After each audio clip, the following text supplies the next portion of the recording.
Olá, boa tarde a todos. Sejam muito bem-vindos à nossa live de hoje. É uma alegria receber a todos vocês. O meu nome é Priscila e eu sou analista de sistemas e eu estudo logosofia há 13 anos. E hoje eu estou aqui junto com o Josemar, a Maria Luísa, a Gabriela e a Beatriz. E a gente vai contar um pouquinho do que nós temos experimentado e também compreendido, né? De um estudo que foi feito no nosso grupo de estudos aqui na Fundação Logosófica, sobre esse tema dos pensamentos. Mas essa nossa conversa não é para ficar só entre nós que estamos aqui na tela, tá bom? Vocês que estão em casa podem interagir com a gente. Podem clicar na aba de perguntas do lado direito da tela ou na parte de baixo da tela para quem está usando o celular. E aí vocês podem fazer suas perguntas, podem comentar, podem ficar bem à vontade para ir se manifestando. Antes de começar o nosso bate-papo, eu queria apresentar a nossa escola. A Fundação Logosófica, ela tem como objetivo principal a superação humana através do conhecimento de si mesmo. E toda a bibliografia para estudo, ela foi escrita pelo criador da logosofia, que é o González Pecotti. E vocês podem baixar gratuitamente os livros pelo site, que é o logosofia.org.br. E como essa bibliografia é original, então todos os conceitos, assim como as palavras que são utilizadas, elas têm um outro sentido, diferente do que vocês podem ter ouvido ou lido em outros lugares. E por isso, quando vocês ouvirem algum termo que já conhecem, é importante ficar atento ao que vai ser falado sobre ele. Assim, vocês vão identificando onde está a originalidade dessa obra. E o nosso conjunto, ele estudou sobre os pensamentos e como eles influenciam a nossa vida, no nosso destino e também na nossa evolução espiritual. Vocês já pensaram no quanto os pensamentos são importantes na nossa vida? Já pensaram que podemos ser felizes ou não, dependendo dos pensamentos que nós temos? Por que será que existem pessoas que conseguem conduzir a vida de uma forma mais feliz e outros não? É isso e muito mais que nós estudamos nesses grupos de estudo. Então, a gente começou a aprender a enxergar os próprios pensamentos, a conhecer quem são os dominantes, que ações e palavras eles induzem a gente a falar ou a fazer, e os frutos que já colhemos com aqueles que estiveram presentes na nossa vida. Mas aí você deve estar se perguntando, mas para que tudo isso, se até hoje eu já vivi muito bem e feliz? Um dia eu também me fiz essa pergunta. Mas hoje, conhecendo essa realidade dentro de mim, eu vejo que eu posso alcançar um domínio muito maior, que não se limita a essa vida física, mas ela se estende também à vida espiritual.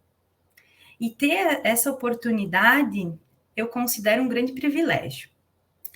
Então, nós vamos contar aqui para vocês quais são as descobertas que nós temos feito sobre os pensamentos e os benefícios que esses conhecimentos trazem para a condução da vida.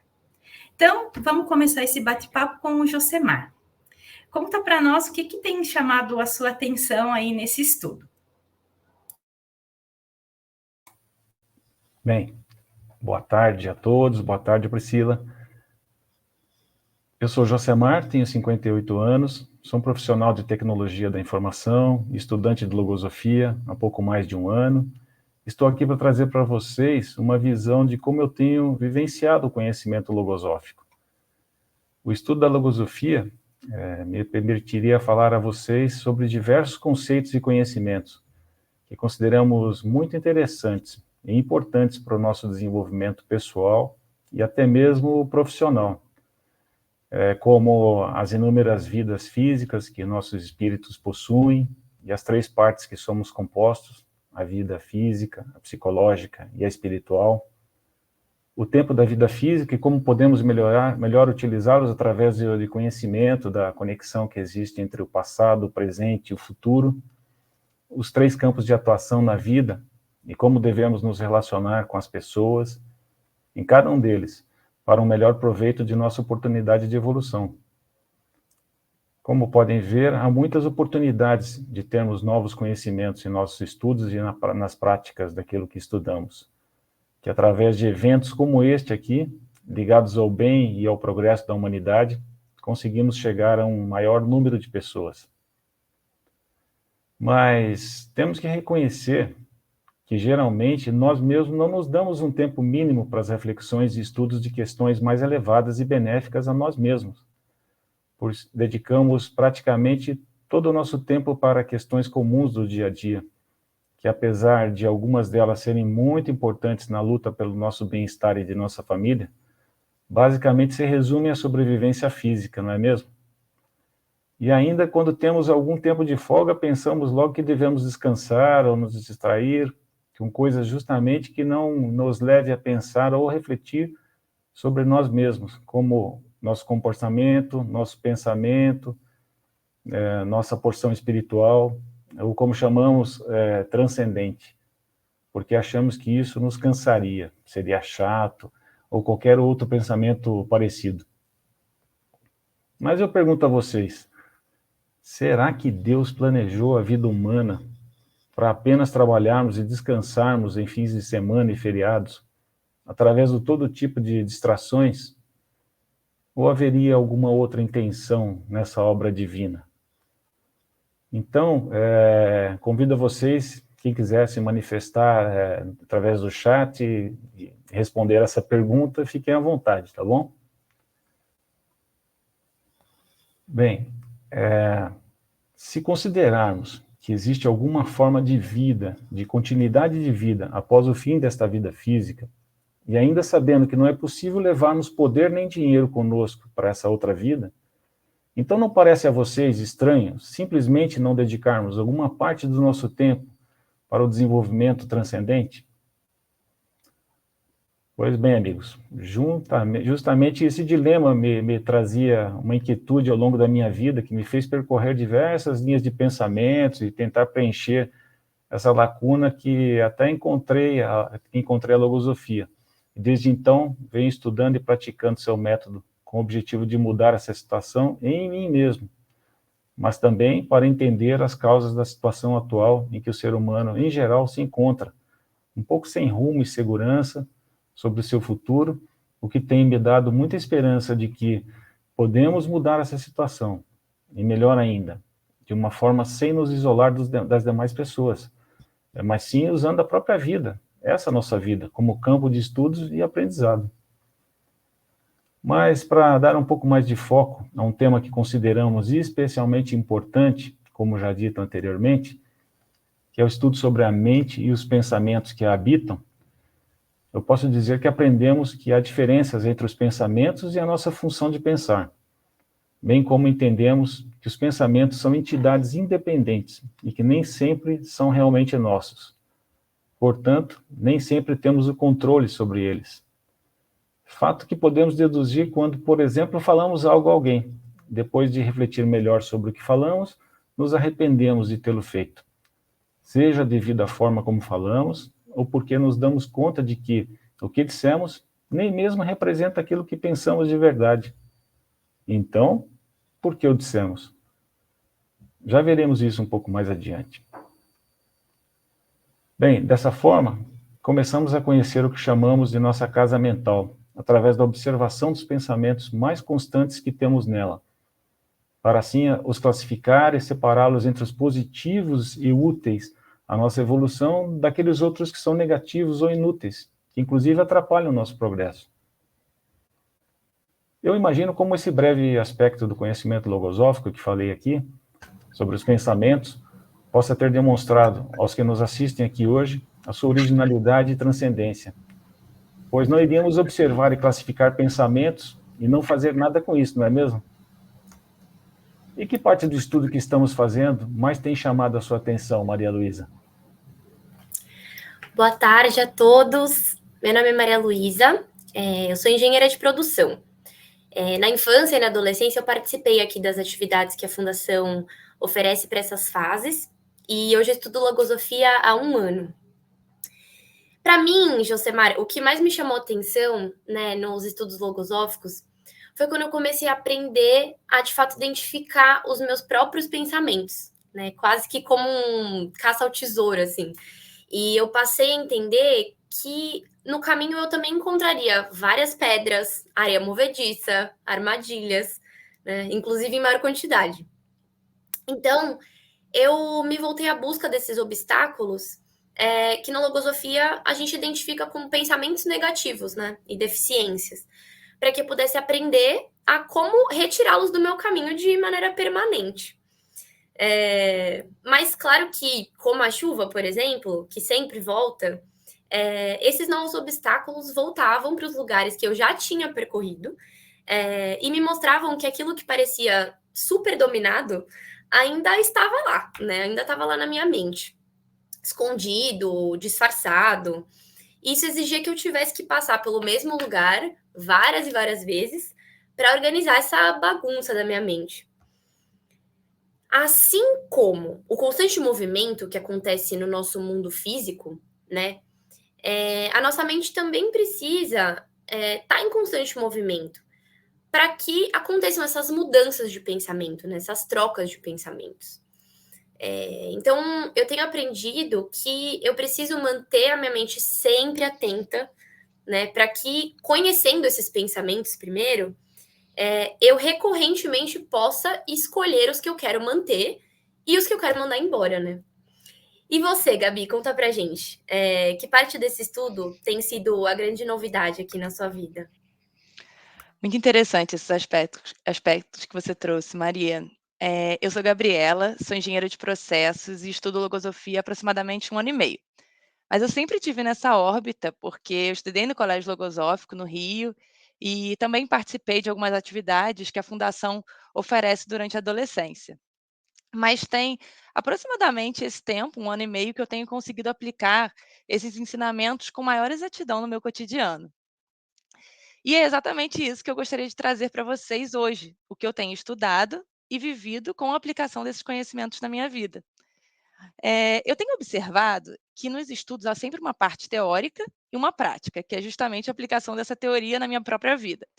Dessa parte teórica, tem uma imagem do autor da logosofia que me chama muita atenção, que é a representação do sistema mental como um veículo, em que, de um lado, nós temos as rodas, que representam a inteligência e suas faculdades mentais, e, do outro lado, nós temos os pensamentos. E essas rodas, quando giram na mesma direção, levam o ser humano a alcançar aquilo que se propôs. Ou seja, se essas forças não estiverem alinhadas, são capazes de se anular, impedindo que o veículo se movimente. Ou então, dependendo da força desses pensamentos indesejados, o veículo pode passar por um caminho bem turbulento e chegar a um destino desagradável. Não sei se isso já aconteceu com vocês. Quem aqui nunca se disse empenhado em alcançar determinado propósito, mas na hora H em que as dificuldades surgiram, tudo foi por água abaixo? Bom, comigo já aconteceu algumas vezes, continua acontecendo, mas tem um grande diferencial que eu tenho observado ao longo desse 1 ano. Eu tenho conseguido refletir sobre o que ocorreu e tento fazer diferente na próxima situação. Eu tenho buscado observar as causas que me levaram a ter certo comportamento que ia de encontro com o que eu estava me propondo. Eu já consigo observar a existência de alguns pensamentos que querem me distrair e fazer com que a vontade deles seja realizada e não a minha. Bom, e por que isso ocorre, né? Como o Josemar trouxe, nesse estudo a gente aprende que os pensamentos são entidades autônomas, que têm vida própria e capacidade de transitar de uma mente para outra. Então, se eu estou inconsciente, às vezes sou levada por pensamentos limitados, que me fazem agir em direção oposta à que eu pretendo seguir. Quantas vezes estamos desfrutando de momentos felizes e, por algum fato, a nossa alegria desaparece? e no lugar surgem reações negativas. Hoje, com esses estudos que eu tenho praticado, eu tenho conseguido com bastante clareza identificar o tanto que eu me deixo levar por esses pensamentos, que querem assumir o controle da minha vida sem permitir que a minha inteligência e suas faculdades mentais sejam capazes de atuar. Quando isso ocorre, me dá a sensação de que eu não sou a condutora do meu próprio veículo. Quão grave é esse aspecto, não é mesmo? Para você, Bia, qual parte desse estudo tem sido especial na sua vida? Boa tarde a todos, eu sou a Beatriz, eu sou estudante de medicina e eu estou muito feliz em poder compartilhar o que eu tenho estudado e vivido na logosofia com vocês. Para mim, o que mais me chama atenção nos estudos que fazemos é o quanto eu comecei a prestar atenção nas atividades do dia a dia e tenho podido transformar o que eu vivo em experiências, que sem o conhecimento logosófico passariam por mim sem me trazer aprendizado e consciência. Saber o que eu vejo, como eu vejo e o que eu faço com o que eu vejo é o que eu tenho aprendido. Conseguir enxergar os pensamentos que entram e saem da minha mente, saber quais são aqueles que são dominantes em mim e como criar defesas contra eles, ao mesmo tempo que eu fortaleço as qualidades que me faltam, e esse tem sido o meu foco. É muito interessante isso que vocês manifestaram, porque conhecer os pensamentos é essencial para ter o controle da vida interna e para favorecer a própria evolução. Mas como é possível enxergar os pensamentos? Será que é preciso algum dom especial? O que é preciso para dominar essa realidade? Será que esse domínio surge por acaso? Que benefícios esse movimento interno promove na vida? E aí eu quero aproveitar aqui para trazer uma pergunta que foi trazida no chat agora há pouco, que é a seguinte: por que não consigo expressar o que eu realmente sinto? Muito bem. Embora esses pensamentos sejam invisíveis, nós estamos entendendo que é possível perceber a atuação deles. E também tentar eliminar aqueles que não agregam em nada no conhecimento de si mesmo. Mas vamos fazer aqui um exercício prático. Sabe quando a gente pega o celular com a intenção de ficar só um pouquinho? Afinal, tem outras coisas para fazer, né? Aí, quando a gente percebe, passou mais de meia hora, ou uma hora, ou até mais, né? E qual foi o pensamento que dominou a minha vontade? Muitas vezes é aquele pensamento de que eu estou muito cansada e que eu mereço um pouco de distração. Outro aspecto, sabe quando chega alguém e diz assim: eu preciso conversar urgente com você. Qual é o pensamento que logo vem? Geralmente vem o da preocupação, ou aquele que diz: o que será que eu fiz? E quem aqui já acordou de madrugada com alguma preocupação? Mas se eu não tinha a intenção de acordar de madrugada, quem foi que me acordou? Então, conhecer os pensamentos é uma necessidade humana. E tem muita relação com quem a gente é. E também com quem nós podemos nos tornar, né? E tem tudo a ver com a evolução consciente. E o Josemar também tem uma experiência para contar para nós. Pois é, Priscila, é muito interessante mesmo. E para trazer alguma coisa prática, da vida prática da gente, eu vou contar um fato que ocorreu numa noite em que eu e minha esposa fomos assistir a um evento, e para entrar no local onde o mesmo ocorreria, havia uma fila, e estávamos lá tranquilos na fila, esperando a porta do estabelecimento se abrir, quando chegou uma senhora relativamente nova, que nunca tínhamos visto na vida, e que nos perguntou se aquela fila era de entrada, aquela conversa, né? Assim, de conhecimento inicial. Para que confirmamos que sim. No entanto, parece que essa simples resposta que demos acionou um gatilho de uma metralhadora que disparava muito rapidamente palavras e histórias de todo tipo, através daquela senhora. Então, O que no início parecia uma simples conversa para passar o tempo na fila, e que pessoalmente até me agrada, logo se mostrou algo caótico, e que misturava assuntos particulares de toda ordem, em especial de familiares e suas desavenças, até mesmo de caráter pessoal, onde entravam filhos, tios, irmãos, de forma que eu nem conseguia acompanhar o raciocínio dela, e até pessoas em posições mais próximas de nós na fila começaram a ficar incomodadas. Mas, naquele momento, me lembrei de um trecho dos estudos sobre os pensamentos, e ao invés de cortar ou ignorar o assunto, simplesmente observei aquele falatório com mais atenção, por ter me ocorrido que aquela era uma oportunidade para reflexão sobre como a falta de controle, ou, como chamamos na logosofia, a falta de uma observação consciente dos pensamentos, para usá-los de forma apropriada nos diversos momentos da vida, podem levar a pessoa a se perder e ser muito mal compreendida e ainda gerar desconforto para os demais, que foi o que ocorreu lá na fila. Mas o importante a ser ressaltado nessa minha experiência, de acordo com o que aprendemos na logosofia, não é o que a outra pessoa faz ou diga, pois as observações que fazemos do semelhante não são para criticá-lo, mas sim para trazermos essa observação para dentro de nós mesmos e verificarmos se muitas vezes não acabamos atuando da mesma forma que o outro, por causa dos pensamentos que estão em nossa mente. Esse é um movimento bem característico do método logosófico, que é o de buscar ser menos julgador na observação da conduta alheia e retirar dela não uma crítica, mas um elemento que seja útil para a própria vida e para auxiliar os demais. Assim, refleti se eu ainda tenho ações na mesma linha daquela senhora, como, por exemplo, ela atuou com discrição, mas será que muitas vezes eu também não sou indiscreto? E que mal isso pode causar para os demais e para mim mesmo? Já observei a indiscrição atuando em mim? Agindo dessa forma, na minha própria reflexão interna, eu procurei avaliar o quanto eu ainda sou inconsciente dos pensamentos que agitam em minha mente, por vezes espalhando palavras como balas de uma metralhadora que possa estar ferindo as pessoas ao meu redor, seja no ambiente profissional, no círculo de amigos, da família, o que prejudica, como eu disse no início, nossos relacionamentos pessoais e profissionais. Bom, pessoal, a conclusão do aprendizado, nessa pequena experiência que eu contei aqui, tem de uma forma bem simplificada, foi que a indiscrição, sendo uma deficiência, é também um pensamento que atua com autonomia, independente da nossa vontade.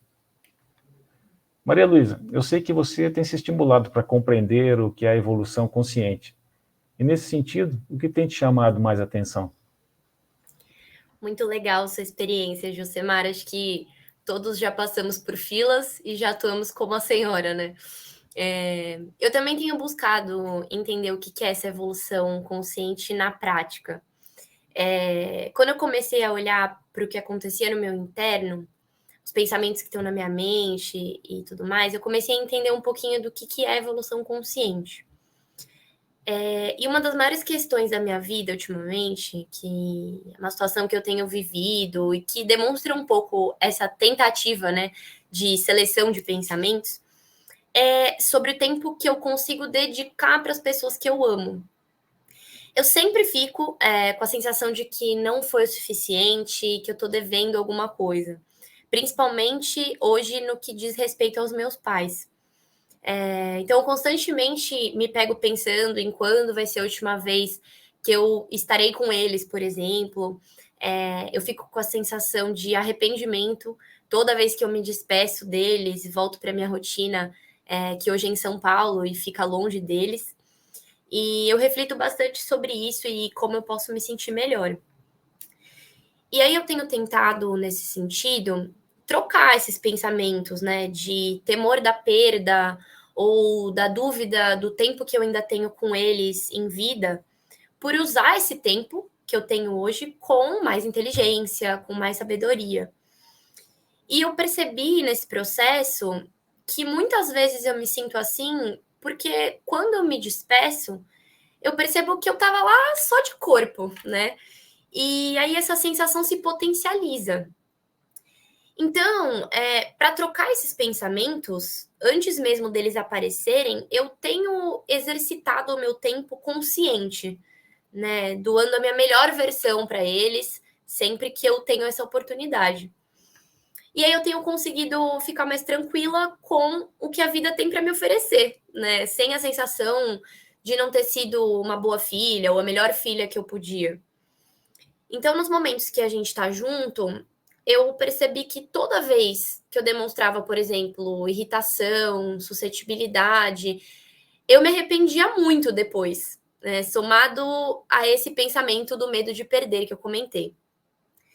Então, agora, quando eu me despeço, eu tenho saído, né? Eu saio com a sensação de ter dado o meu melhor, ou ter tentado dar o meu melhor. Então, eu tenho conseguido trocar aos pouquinhos, né, esse pensamento de temor, enfim, pelo de confiança em Deus, de que tudo tem seu tempo e de que eu tô fazendo o melhor uso dele enquanto ainda está disponível para curtir a companhia dos meus pais em vida. Então, eu tenho compreendido que quanto mais natural esse processo de seleção de pensamentos tem se tornado dentro de mim, através dessa prática constante, mais fácil foi ficando a distinção do que me serve ou não.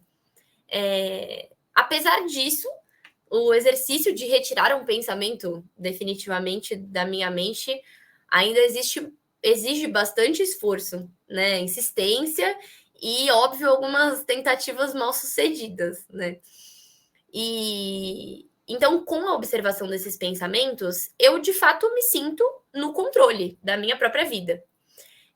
Apesar da dificuldade, né, do desafio dessa limpeza constante no meu ambiente mental, só saber, né, o que percorre a minha mente, o que de fato é meu e do que é meu, o que eu quero manter ou o que eu não quero manter, já me permite começar de algum ponto de partida, né, para essa jornada que é eterna, em direção a uma pessoa melhor do que a que eu sou hoje já, né? Então, eu concluí que a gente precisa manejar os nossos próprios pensamentos nesse processo de limpeza, para permanecer apenas os melhores, né? E com isso a gente possa contribuir acelerando o nosso próprio processo evolutivo, né? Muito interessante essa experiência que você trouxe, Maria. Eu também vivo muito isso na minha vida, já que eu também moro em São Paulo e meus pais moram no Rio. Mas seguindo essa linha de observação dos pensamentos, um ponto que eu tenho refletido sobre o tanto que eles interferem no que eu quero realizar.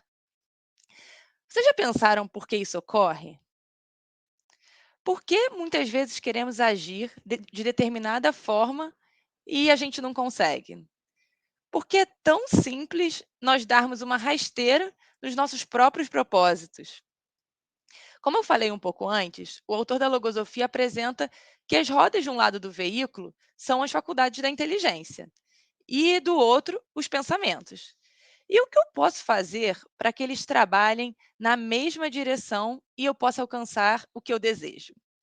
Para ilustrar esses pontos, eu vou trazer uma experiência muito interessante que eu tenho vivido com a minha filhinha de 3 anos, chamada Júlia. Eu tenho um propósito muito forte dentro de mim de ter um olhar cada vez mais afetuoso, paciente e respeitoso para a educação dela. Eu acredito que essa é a base para que o bem possa penetrar em camadas cada vez mais profundas da nossa sociedade.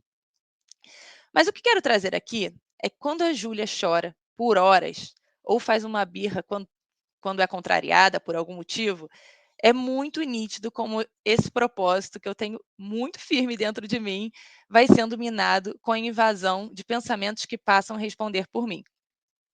É claro que não é de imediato que eu fico braba ou impaciente. Eu costumo tentar algumas estratégias que, enquanto eu não consigo serenar minha mente, começam a afetar meu estado interno. Pensamentos, pensamentos que são muito comuns que acontecem. Poxa, eu não mereço isso. Quanta ingratidão. Ai, estou tão cansada, tive um dia tão difícil, não é possível que eu não tenha um minuto de paz. Esses pensamentos só fazem com que eu reaja com cada vez mais impulsividade e brusquidão. Fico impaciente, triste, irascível, e quanto mais vou me deixando levar por esses pensamentos, mais irritada a Júlia vai ficando.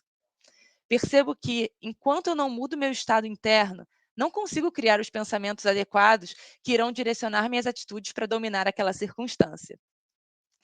Comecei, então, a procurar serenar minha mente através do uso da faculdade mental de recordar, para justamente vencer a resistência daqueles pensamentos que querem me levar em uma direção contrária.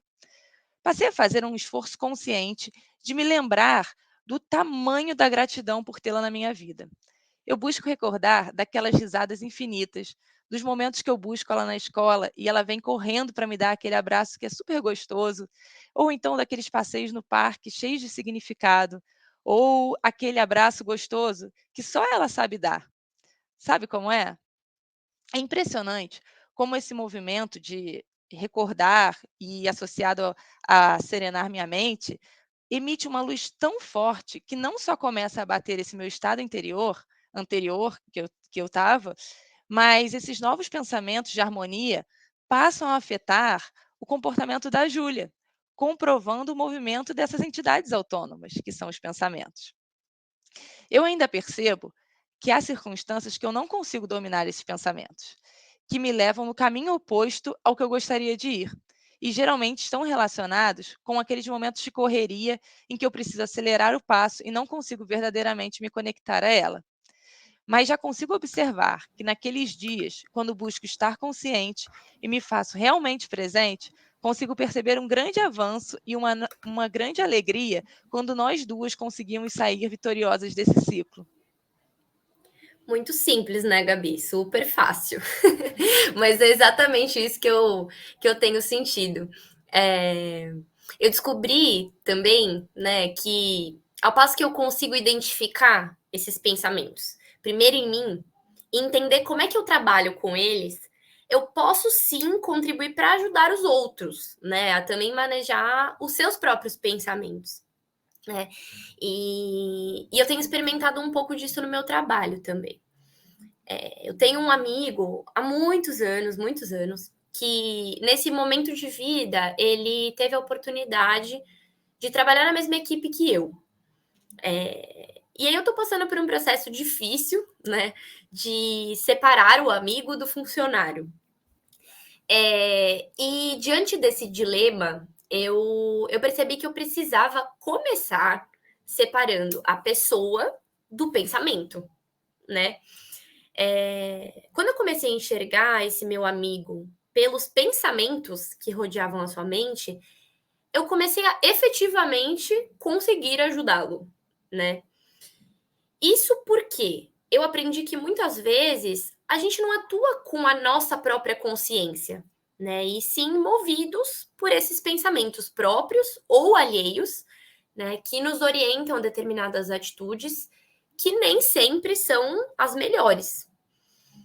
Então, poder olhar para ele como um ser humano direcionado por pensamentos me ajudou muito a ter conversas mais leves e compreensivas com ele. Eu me permiti a genuinamente tentar ajudar, né? Até porque eu mesma me encontro nessas situações várias vezes em que o pensamento também me domina, né?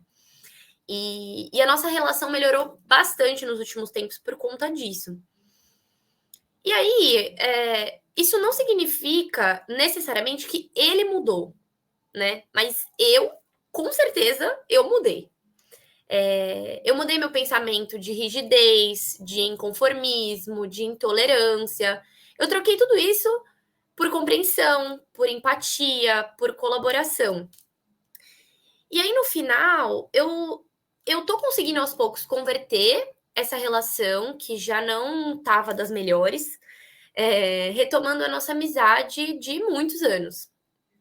Isso só com o exercício de entender que os pensamentos não definem uma pessoa e estamos todos na mesma luta, né, para nos tornarmos pessoas melhores. Então, eu sou muito grata a essa experiência, porque ela me permitiu expandir a minha compreensão das possibilidades mesmo que a vida nos oferece todos os dias. De olhar para mim, de buscar ser melhor, de ajudar os outros, de evoluir. É tanta coisa incrível. E diariamente, eu, na convivência com o outro, posso escolher enxergá-lo através dos pensamentos, né? E colher frutos de ótimas relações. Isso tudo além de contribuir com o meu aprendizado, né? O meu próprio aprendizado, para selecionar sempre os melhores pensamentos. E é interessante, né, o quanto nós achamos importante superar os pensamentos para ajudar as pessoas queridas. Parece que quando a gente tem vínculos próximos, o afeto fala mais alto, né? E naturalmente a gente quer o bem do outro. Mas e quando a gente não conhece ou não tem vínculo com a pessoa? A gente se coloca nessa posição de ajudar de forma espontânea? E quando a pessoa que poderíamos ajudar é aquela pessoa irritante, aquele que causa confusão, porque fala o que não deve, ou aquele vizinho barulhento, surge esse movimento interno de querer ajudar e fazer o bem? Eu mesma, com certeza, preciso fazer muito esforço para conseguir separar a pessoa do que ela faz. Priscila, é exatamente isso que eu tenho experimentado. Eu estou no último ano de medicina e quando eu escolhi essa profissão, eu decidi me tornar médica porque eu queria cuidar das pessoas. Mas eu nem imaginava que, além de cuidar da parte física, o outro poderia me ajudar a descobrir as partes que me faltavam. Ao realizar os meus estágios diariamente, os pensamentos que precisam sempre estar presentes são aqueles da minha profissão. Tudo o que estudei precisa estar a postos para serem usados. Porém, muitas vezes eu me esqueço dos pensamentos propósitos que resumem o motivo que me levaram a escolher essa profissão. E quando isso acontece, eu acabo atuando com pensamentos contrários ao que eu tenho buscado cultivar, que é a paciência, a tolerância, o afeto. E foi um dia desses de esquecimento que eu atuei de uma forma que não era a que eu queria. E se eu não queria, quem queria? Um pensamento negativo que aproveitou a minha distração para ser o primeiro da fila. Era um dia de caminhada com os pacientes de reabilitação no CAPS, que é um centro de atenção psicossocial. A caminhada é uma forma do paciente se acalmar da ansiedade ou quando ele está muito eufórico. Esse local onde a gente faz as caminhadas é um lugar bonito e tranquilo. E quando eu e a paciente caminhávamos, eu fui observando tudo em minha volta, mas me esqueci de fazer uma observação muito importante, a do meu interno e da minha mente. Observar os movimentos dos pensamentos. Quem eram eles durante a caminhada, que sensações e reações eles causavam em mim. Enfim, eu esqueci de recordar tudo que eu tenho buscado cultivar para me aperfeiçoar e superar. A paciente estava muito agitada e irritada. Ela confrontava as pessoas que passavam por ela, atravessava a rua, invadia comércios, agia com indiferença ao encontrar outro paciente na caminhada. A forma como ela estava agindo começou a me causar um desconforto e o pensamento de irritabilidade começou a crescer em mim. Esse pensamento chegou ao seu auge quando ela quis pegar umas carpas que estavam em um laguinho, em um comércio da região. Nesse momento, eu queria sair dali correndo e fugir do turbilhão de pensamentos que ela me causava. Dentro de mim estava um tumulto de pensamentos, todos aglomerados, querendo sair da mente em forma de ação. O que vocês fariam nessa situação? Um funcionário desse comércio, muito gentilmente e com toda a calma e docilidade, explicou por que ela não poderia pegar aqueles peixes e deixou que ela olhasse cada um deles e apreciasse a beleza e delicadeza daqueles peixinhos. Naquele momento, eu me senti totalmente desapontada comigo mesma. Como eu, com tantos conhecimentos que tenho estudado na logosofia, que tenho buscado cultivar bons pensamentos, pude ser tão impaciente e irritada? E aquele rapaz, que não tem o conhecimento sobre a atuação dos pensamentos, pôde atuar de forma tão afetuosa e paciente? Fazendo essa reflexão, eu entendi o que deveria fazer parte daquela atividade, que tem uma parte física, mas também pode ter a parte invisível. A parte que só é possível enxergar quando se tem acesso aos conhecimentos logosóficos e está em busca da superação. Eu estava tão automatizada na parte da clínica médica que me esqueci dessa parte melhor, que sempre deve estar presente nas atuações do dia a dia. E foi a atuação daquele rapaz que me fez recordar naquele momento essa minha parte boa, que quer fazer o bem. Eu me recordei do principal motivo que me fez escolher essa profissão, o cuidado humano. Naquele instante, era como se todos esses pensamentos negativos serenassem e eu podia ver com clareza a cura humana que eu havia me distraído. Pude enxergar toda a beleza do local e como a paciente também estava se sentindo ali.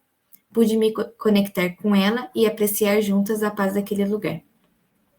Tem um ensinamento na logosofia que propõe que a gente deve experimentar o que estuda e estudar aquilo que experimenta. E foi isso que eu fiz. Fui analisar e estudar aquilo que eu tinha experimentado. Voltando na experiência, refazendo o trajeto, vi que quando saí, quem me acompanhou foi a distração. Vi apenas o que acontecia fora de mim, as árvores, os cachorrinhos, as casas, e me esqueci do principal, me preparar internamente para ter presente na caminhada os melhores pensamentos e sentimentos. Desde esse episódio, além de preparar os pensamentos relacionados à parte médica, também tenho buscado recordar todo o afeto que devo criar por aquelas pessoas. Ter presente todos os pensamentos propostos que me representam, quem eu quero ser e os melhores pensamentos que eu posso oferecer aos demais. Tenho buscado me manter atenta às distrações em minha volta e busco trazer conscientemente a vida interna até mim para estar presente em tudo que eu vivo. É interessante, Bia, que na sua experiência você traz um aspecto que chama bastante minha atenção, de como esse rapaz foi exemplo de paciência e afeto, e também capaz de mudar sua forma de estar com os pacientes. Eu tenho pensado muito nisso também em relação à educação da Júlia, no quanto que eu e meu marido somos exemplos para ela. É interessante o quanto que ela copia nossos comportamentos, atitudes, reações. Ela é engraçado, porque ela chega até a imitar nossos gestos e trejeitos. Às vezes outro dia eu estava almoçando com ela e ela estava assim também, com a mão no queixo, e aí exatamente uma forma que eu fico bastante em casa. Então, esses aspectos são bem interessantes de observar. Então, se eu quero que ela responda de forma cada vez mais positiva nesses momentos em que ela é contrariada, eu preciso começar a trabalhar isso em mim mesma.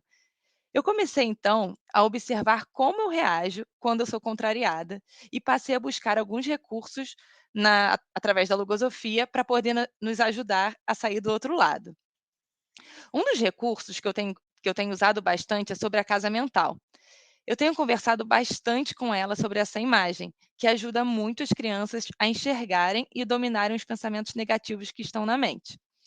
Eu expliquei para a Júlia que, da mesma forma como na nossa casa não deixamos entrar qualquer pessoa, na casa mental também precisamos estar atento a quem entra e sai dela. Disse a ela que os pensamentos são tão visíveis como as pessoas, que eu consigo observar quando a casa mental dela está sem o guardinha e permite que esses pensamentos entrem e saiam dessa casa, fazendo uma maior bagunça. Eu percebo quando o seu estado interno começa a se alterar, que geralmente é por sono, fome, saudade e até mesmo por conta, como eu já falei, de uma certa desconexão minha naqueles momentos que eu estou mais sobrecarregada. Nesses momentos, parece que o portão da casa mental está escancarado. E entra lá os pensamentos que querem entrar, sai quem quer, então não tem controle nenhum. E tentando ajudar a Júlia, eu comecei a desenhar diferentes carinhas, como se fossem emojis, que representavam seu estado de ânimo. Alegre, animada, com preguiça, com raiva, triste, com saudade. E quando ela começa a manifestar alguma insatisfação, eu pego essa folha onde desenhei essas carinhas para que ela possa me mostrar com qual carinha ela se identifica. E é impressionante como o fato dela reconhecer o que está sentindo é o primeiro passo para que ela consiga se acalmar. Teve um dia desses que ela não queria sair do banho de jeito nenhum, num momento que ela tinha que ir para a escola, e aí eu também já estava atrasada para o trabalho, meu marido também, e eu comecei a insistir, não queria sair, e quanto mais eu insistia, mais ela chorava. E aí eu fui lá no quarto dela, peguei essa folhinha com as carinhas e perguntei para ela se ela se identificava com alguma delas. E a princípio eu achei que ela ia falar que ela estava com raiva, porque a gente queria tirar ela do momento de brincadeira, que ela estava super entretida, e surpreendentemente ela apontou para a carinha triste. Eu achei bastante curioso, porque eu não esperava essa reação, e quando ela me falou o motivo, tinha uma relação com uma situação que tinha acontecido na escola, e eu achei muito interessante o quanto que essa situação estava afetando o estado de ânimo dela, sem que ela tivesse consciência daquele momento. Então, ela estava sendo afetada por um pensamento de temor, de medo, e que não condizia com o que ela realmente tinha naquele ambiente escolar. Então, eu percebo que esse movimento que eu tenho buscado fazer é capaz de surpreender essa realidade interna dela, e a minha também, e trazer luz para que ela possa descortinar alguns pensamentos que ficam na espreita, esperando a distração minha, dela, e que eu acredito de todos nós, para dar o bote. Como tudo na vida, eu vejo que a descoberta do mundo interno é um processo enorme para nós duas. Podemos viver esse processo e poder viver esse processo juntas tem sido uma experiência fantástica. Tenho conseguido perceber a importância que o conceito sobre os pensamentos tem para não delimitar o potencial que o ser humano tem. Para a criança, é ainda mais necessário que o pensamento seja corrigido, e não a criança inteira. É preciso preservá-la de estigmatizações, para que se desenvolva sem delimitar suas capacidades por crenças infundadas sobre si mesma. Para isso é necessário, sim, que estejamos atentos para nunca nos ausentarmos de corrigir um comportamento inadequado, mas sempre com um olhar afetuoso para não rotularmos a criança e inibirmos todo o seu potencial de manifestação. Muito lindas essas experiências que foram trazidas, né? E observando tudo o que foi apresentado aqui nessa conversa, a gente pode concluir que quanto mais alcançamos o domínio desses pensamentos que habitam na nossa mente, mais nós vamos nos tornando donos de nós mesmos, né? Da nossa vontade e principalmente da nossa vida. E com isso, nós vamos nos aproximando da imagem de ser humano que o Criador projetou. E esse é o trabalho que temos buscado realizar desde que tomamos contato com a logosofia e decidimos seguir na direção do aperfeiçoamento e da superação. E vocês, ficaram estimulados para conhecer um pouco mais dessa escola de superação, que é a logosofia? Então, vocês podem participar gratuitamente das atividades online e também presenciais, que são realizadas com bastante frequência. Vocês podem seguir o nosso canal do YouTube, que é o Logosofia São Paulo, e lá vocês vão encontrar materiais sobre diversos temas que podem inspirar vocês nessa grande missão, que é conduzir a vida de uma forma mais consciente. Muito obrigada pela presença, pelas perguntas, pelas manifestações no chat. Tenham todos uma ótima tarde e até a próxima.